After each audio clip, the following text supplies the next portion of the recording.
નમસ્કાર વિદ્યાર્થી મિત્રો, શ્રી વશિષ્ઠ વિદ્યા સંકુલ દિયોદર દ્વારા સંચાલિત VVS smart learn YouTube channel પર હું ફુરાત હુસેન આઈ નાંદોલિયા આપનું હાર્દિક સ્વાગત કરું છું.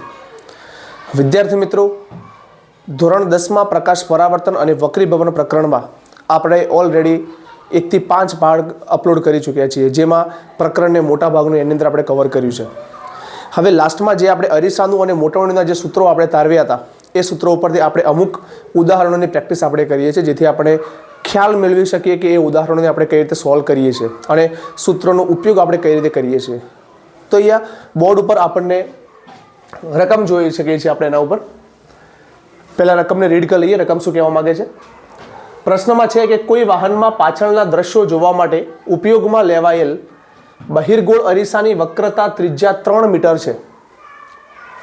જો એક બસ અરીસાથી 5 મીટર અંતરે આવેલ હોય તો આ અરીસા વડે મળતા પ્રતિબિંબનું સ્થાન, પ્રકાર તથા પરિમાણ નક્કી કરો. ધોરણ 10ની બોર્ડમાં વિદ્યાર્થી મિત્રો આ પ્રશ્નો તમને 3 ગુણમાં પૂછાઈ શકે છે અને આપણે જોઈ પણ શકીએ છીએ કે અહીંયા 3 વસ્તુઓ આપણને પૂછાઈ છે. એક પ્રતિબિંબનું સ્થાન, પ્રકાર અને પરિમાણ, એટલે ત્રણેયનો આપણે એક એક ગુણ ગણીએ તો આ પ્રશ્ન આપણને 3 ગુણમાં પૂછાઈ શકે. તો શરૂઆત કરીએ અને સોલ્યુશન આપણે કઈ રીતે મેળવશું. તો સૌપ્રથમ જોઈએ આપણે આની અંદર પહેલા તો આપણે નક્કી કરવાનું કે કયો અરીસો આપણને આપેલો છે. તો આપણે અહીંયા જોઈ શકીએ કે આપણને અહીંયા આપેલો છે બહિર્ગોળ અરીસો. તો અહીંયા લખીએ અરીસો કયો છે, તો અહીંયા જવાબમાં લખીએ આપણે બહિર્ગોળ અરીસા માટે. આ પ્રશ્નમાં આપણને કાર્ટેશિયન સંજ્ઞા પ્રણાલીની વિદ્યાર્થી મિત્રો જરૂર પડશે. પહેલા મૂલ્યો જોઈ લઈએ કયા કયા મૂલ્યો છે. તો પહેલું કહે છે કોઈ વાહનમાં પાછળના દ્રશ્યો જોવા માટે ઉપયોગમાં લેવાયેલ બહિર્ગોળ અરીસાની અહીંયા એક મૂલ્ય છે વક્રતા ત્રિજ્યા.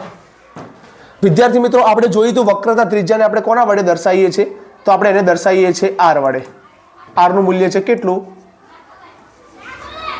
આર નું મૂલ્ય છે 3 મીટર. બીજું આપણને શું આપેલું છે? જો એક બસ અરીસાથી 5 મીટર અંતરે આવેલ હોય, અરીસાની સામે એક બસ પડેલી છે, એનો મતલબ કે આપણને અરીસાના અનુસંધાનમાં એક વસ્તુનું માપ આપણને અહીંયા આપેલું છે, જે કેટલું મૂલ્ય છે? 5 મીટર. એટલે આપણે વસ્તુ અંતરને કોના વડે દર્શાવીએ છીએ? આપણે દર્શાવીએ છીએ યુ વડે. યુ આપણને આપેલો છે કેટલો? 5 મીટર.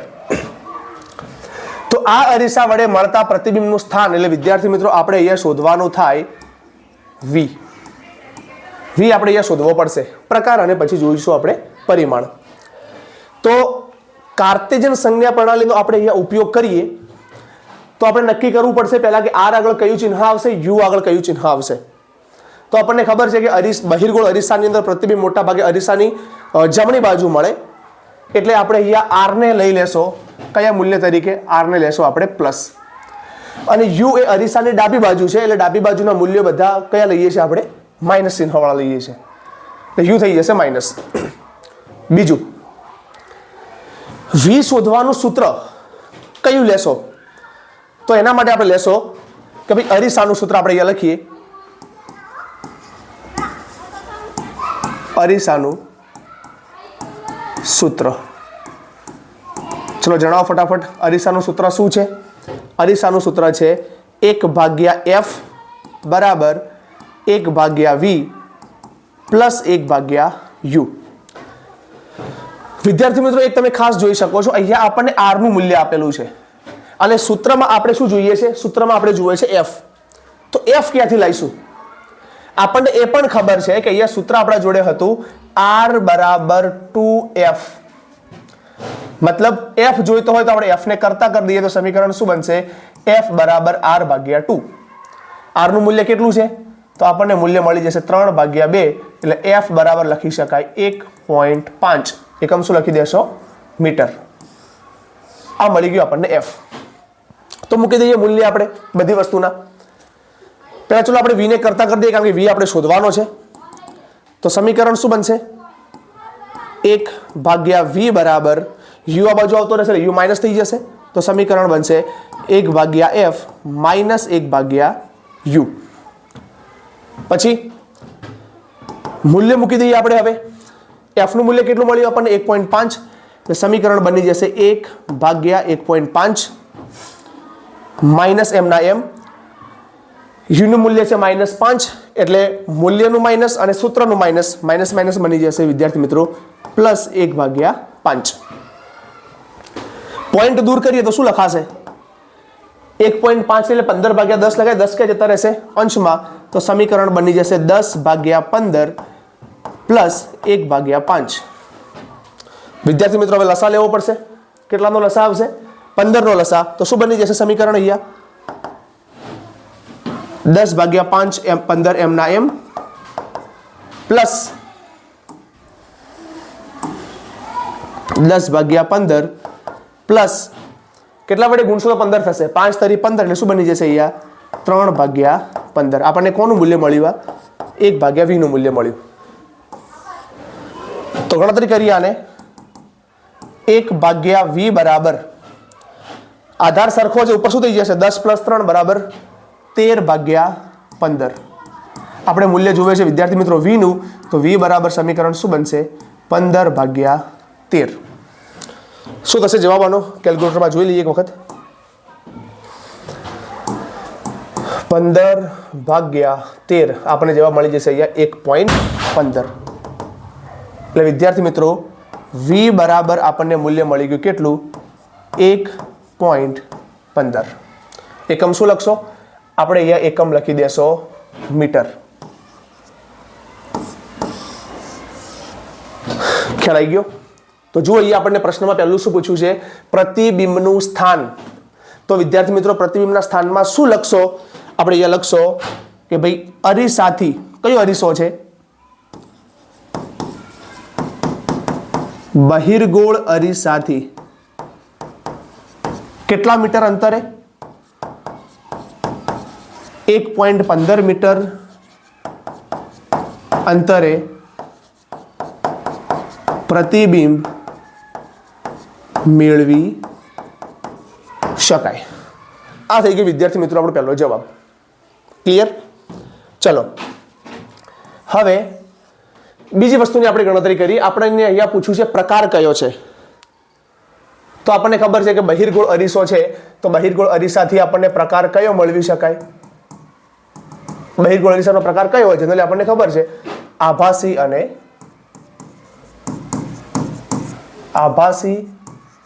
અને ચત્તુ. ક્લિયર? લાસ્ટમાં આપણે નક્કી કરવું પડશે હવે પરિમાણ. અને પરિમાણ નક્કી કરવા માટે આપણે થિયરીમાં જોયું હતું કે આપણને કયા સમીકરણની જરૂર પડશે? તો કે મોટવણી વાળા સમીકરણની જરૂર પડશે. શું સમીકરણ છે મોટવણીનું? મોટવણીનું સમીકરણ છે m બરાબર -v/u. તમે મને કહેશો કે સર મોટવણીનું સમીકરણ તો h' ભાગ્યા h પણ છે, પણ વિદ્યાર્થી મિત્રો આપણે એ સમીકરણનો ઉપયોગ કરવાના નથી. કેમ નથી કરવાના? કારણ કે આપણા જોડે h' અને h નું મૂલ્ય નથી. તો કયું સમીકરણ વાપરશો આપણે? v/u નું સમીકરણ વાપરશો. ચલો v નું મૂલ્ય કેટલું છે? v નું મૂલ્ય આપણે હાલ ગણતરી કરી 1.15. તો માઇનસ સૂત્રના 1.15 ભાગ્યા u નું મૂલ્ય આપણા જોડે છે કેટલું? -5. Minus minus both side cancel, તો કેટલા વધ્યા? 1.15 ભાગ્યા 5. 1.15 ભાગ્યા 5 આપણને જવાબ મળી જશે કેટલો? જોઈ શકો છો 0.23. તો આપણને એ મૂલ્ય મળી ગયું m બરાબર 0.23. આ શું દર્શાવે છે? m બરાબર 0.23 આ એ દર્શાવે છે કે વસ્તુ દ્વારા મળતું પ્રતિબિંબ પરિમાણમાં કેટલું છે? 0.23 ગણું નાનું. આપણે અહીંયા લખી દઈએ પરિમાણ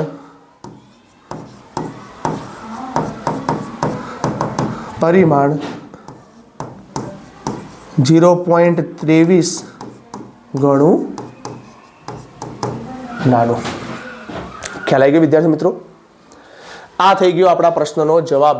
જો ઈચ્છતા હોય તો આને સ્ક્રીનશોટ લઈ શકો છો અને નોટબુકમાં આનો આ જ દાખલો એક વખત ગણતરી કરવી, જેથી પરીક્ષામાં જો પ્રશ્ન પૂછાય તો ઇઝીલી આનું સોલ્યુશન તમે કરી શકો. ક્લિયર? ચલો પ્રશ્ન નંબર 2 ઉપર જઈએ. પહેલા રકમ વાંચો, વિડીયોને પોઝ કરો અને જાતે ગણતરી કરવાનો પ્રયત્ન કરો, જેથી આપણને ખબર પડે કે આપણે એક યોગ્ય લાઈનમાં અભ્યાસ કરી શકીએ છીએ. શું છે પ્રશ્ન? જુઓ, 4 સેન્ટીમીટર ઊંચાઈની વસ્તુ કોઈ 15 સેન્ટીમીટર કેન્દ્ર લંબાઈ ધરાવતા અંતર્ગોળ અરીસાથી 25 સેન્ટીમીટર અંતરે રાખેલ છે. અરીસાથી કેટલા અંતરે પડદાને રાખવો જોઈએ કે જેથી તેના પર સ્પષ્ટ પ્રતિબિંબ પ્રાપ્ત થાય અને પ્રતિબિંબનો પ્રકાર તથા તેની ઊંચાઈ શોધો. બે વસ્તુ વિદ્યાર્થી મિત્રો આપણે શોધવાની છે. શું શોધવાનું છે? પ્રકાર અને ઊંચાઈ. પ્રકાર તો મોટા ભાગે ખબર પડી ગઈ હશે કે ભાઈ અંતર્ગોળ એટલે છે એટલે વાસ્તવિક હોઈ શકે. જોઈએ ચલો. તો લખીએ પહેલું તો કે ભાઈ અંતર્ગોળ અરીસા માટે અંતર્ગોળ અરીસા માટે શું શું આપણને આપેલું છે? પહેલું આપેલું છે 4 સેન્ટીમીટર ઊંચાઈ, મતલબ આપણે વસ્તુની ઊંચાઈ h લેતા હતા, તમને કદાચ યાદ હશે. ના જોયેલો હોય તો વિડીયો આગળ વાળો તમે જોઈ શકો છો. 4 ઊંચાઈ h બરાબર 4 સેન્ટીમીટર. 15 સેન્ટીમીટર કેન્દ્ર લંબાઈ, મતલબ આપણને અહીંયા સ્મોલ f આપેલો છે. કેટલો? 15 સેન્ટીમીટર. આગળના દાખલાની અંદર r આપેલો હતો વક્રતા ત્રિજ્યા, અને એના ઉપરથી આપણે f પર જતા હતા. અંતર્ગોળ અરીસાથી 25 સેન્ટીમીટર અંતરે રાખેલ છે. શું રાખેલ છે? તો 25 સેન્ટીમીટર અંતરે તમે જોઈ શકો છો વસ્તુ રાખેલ છે, એટલે આપણને અહીંયા u આપેલું છે. કેટલું? 25 સેન્ટીમીટર. અરીસાથી કેટલા અંતરે પડદાને રાખવો જોઈએ વિદ્યાર્થી મિત્રો? મતલબ સેમ ટુ સેમ દાખલો થઈ ગયો. અહીંયા પણ આપણે શું શોધવાનું છે? v શોધવાનો છે. સેમ ટુ સેમ ફોર્મ્યુલા, પણ ફરક એટલો છે કે આની અંદર અંતર્ગોળ અરીસો છે, મતલબ અહીંયા f પણ માઇનસ અને u પણ કેવો થઈ જશે? માઇનસ. તો આપણે સૂત્ર લખીએ અહીંયા કે ભાઈ અરીસાના સૂત્ર પરથી. કયું સૂત્ર મિત્રો? અરીસાનું સૂત્ર. શું સૂત્ર છે? તો અરીસાનું સૂત્ર છે 1/f બરાબર 1/v પ્લસ 1/u. કરતા કોને કરશો? v ને કરતા કરશો. સમીકરણ શું બનશે? 1/v બરાબર 1/f માઇનસ 1/u. ચલો, f નું મૂલ્ય કેટલું છે? f નું મૂલ્ય છે -15. તો અહીંયા મૂકી દઈએ 1/-15. u નું મૂલ્ય કેટલું છે? u નું મૂલ્ય છે -25. માઇનસ મૂલ્યના અને માઇનસ સૂત્રના માઇનસ માઇનસ કેટલા થઈ જશે વિદ્યાર્થી મિત્રો? તો પ્લસ 1/25. થોડુંક આને રીઅરેન્જ કરી દઈએ તો સમીકરણ શું બને? સમીકરણ બની જશે 1/v બરાબર 1/25 માઇનસ 1/15. ચલો, સેમ ટુ સેમ પ્રોસીજર. લસા લઈ લઈએ આપણે. કેટલો લસા બનશે? 75 નો. તો શું થશે? 25 × 75, તો 3/75 માઇનસ એઝ ઇટ ઇઝ એમના એમ 15 ના ઘડિયામાં 75, 15 × 5 = 75, એટલે 5/75. ક્લિયર? શું થશે બોલો? 3 - 5 એટલે કેટલા થઈ જશે? -2. લસા છેદ સમાન છે એટલે કેટલા થઈ જશે વિદ્યાર્થી મિત્રો? 75. કોના બરાબરમાં? 1/v. આપણે જોઈએ છે ફક્ત v, તો v બરાબર કેટલા થઈ જશે?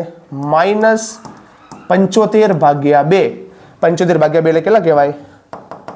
v બરાબર -37.5. એકમ શું લખશો વિદ્યાર્થી મિત્રો? સેન્ટીમીટર. ખ્યાલ આવી ગયો? તો જવાબમાં મને કેવું પડશે? જવાબમાં શું લખશો આપણે? જવાબમાં લખશો કે ભાઈ અરીસાથી 37.5 સેન્ટીમીટર અંતરે પડદાને રાખવો જોઈએ જેથી તેના પર સ્પષ્ટ પ્રતિબિંબ પ્રાપ્ત થાય. અહીંયા માઇનસ ચિહ્ન છે. માઇનસ ચિહ્ન શું દર્શાવે છે? માઇનસ ચિહ્ન એ દર્શાવે છે કે આપણે જે બાજુ લીધેલી છે અરીસાના કયા ભાગમાં છે? આગળના ભાગમાં છે. ક્લિયર? તો અહીંયા લખીએ અરીસાથી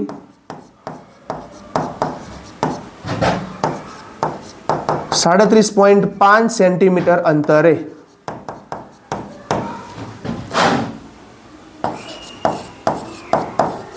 પડદાને રાખતા તેના પર સ્પષ્ટ પ્રતિબિંબ પ્રાપ્ત થાય. ક્લિયર? આ મળી ગયું આપણને v નું મૂલ્ય. હવે આપણે શોધવાનું છે વિદ્યાર્થી મિત્રો ઊંચાઈ. ઊંચાઈ શોધવા માટે શું કરશો? તો આપણા જોડે સમીકરણ છે મોટવણીનું m બરાબર એચ ડેશ ભાગ્યા એચ બરાબર -v/u.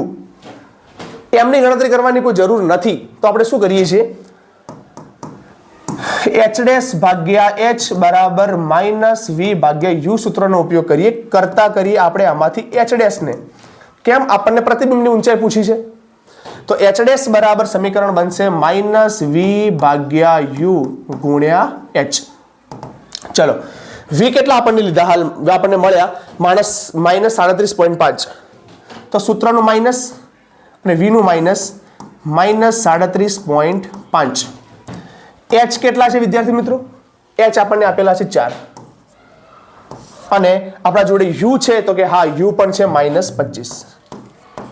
તો અહીંયા જોઈ શકો છો માઇનસ માઇનસ કેન્સલ, સૂત્રના માઇનસ એમના એમ છે. તો ગણતરી કરીએ, કેટલો જવાબ આવે છે? 37.5 ગુણ્યા 4 ઇક્વલ ટુ ભાગ્યા 25. જોઈ શકો છો આપણે કેટલો જવાબ છે વિદ્યાર્થી મિત્રો? ફક્ત 6. કેટલો જવાબ મળ્યો આપણને? 6 અને ચિહ્ન કયું છે? માઇનસ. આ શું મળી ગયું? H dash. જવાબમાં શું લખશો? એચ ડેશ બરાબર -6. એકમ શું લખશો આપણે? એકમ લખશો સેન્ટીમીટર. માઇનસ ચિહ્ન શું દર્શાવે છે? ચિહ્ન ઉપરથી આપણે જોયું તો કાર્ટેશિયન સંજ્ઞા પ્રણાલીમાં કે ચિહ્નો ખૂબ મહત્વના છે. માઇનસ ચિહ્ન એ દર્શાવે છે કે જે મુખ્ય અક્ષ છે એના કરતાં નીચેના ભાગમાં આપણને પ્રતિબિંબ પ્રાપ્ત થાય છે. તો આપણે કહી શકીએ કે આ મળતું પ્રતિબિંબ કેવું હશે? અહીંયા આપણને પૂછ્યું છે પ્રતિબિંબનો પ્રકાર. પ્રતિબિંબનો પ્રકાર કેવો હશે વિદ્યાર્થી મિત્રો? વાસ્તવિક અને ઉલટું મળશે. અને આપણે જોઈ શકીએ અહીંયા ઊંચાઈ કેટલી મળશે આપણને? ઊંચાઈ મળી જશે વિદ્યાર્થી મિત્રો કેટલી? 6 સેન્ટીમીટર. ખ્યાલ આવી ગયો? તો આ દાખલો હતો વિદ્યાર્થી મિત્રો અંતર્ગોળ અરીસાનો. અને આગળનો જે દાખલો છે વિદ્યાર્થી મિત્રો એ કયા અરીસા માટેનો છે? બહિર્ગોળ અરીસા માટેનો. બંને દાખલાઓ એટલા માટે એક અલગ અલગ અરીસાના લીધા છે જેથી આપણને કાર્ટેશિયન સંજ્ઞા પ્રણાલીનો ઉપયોગ કઈ રીતે કરવો એનો એક્ઝેક્ટ આપણને ખ્યાલ આવે. તો આવા જ અન્ય દાખલાઓ તમારા માટે હું લઈને આવીશ પ્રેક્ટિસ માટે, જેથી આપણે પ્રેક્ટિસ વધારે ને વધારે કરીએ, જેથી પરીક્ષામાં કદાચ કોઈ દાખલામાં રકમ ફેરવાય તો પણ આપણને કંઈ પ્રોબ્લેમ ના આવે. વિદ્યાર્થી મિત્રો, આ બંને દાખલાઓ તમારે ફરજિયાત એક વખત નોટબુકમાં ગણવાના છે રકમ લખીને, જેથી કોઈ પણ ક્વેરી રહી હોય તો એ પણ સોલ્વ થઈ જાય. ક્લિયર? અને જો આ વિડીયો ગમ્યો હોય તો તમારા મિત્રો સુધી વધુમાં વધુ શેર કરજો, જેથી આવી વધારેમાં વધારે પ્રેક્ટિસ તેઓ કરી શકે.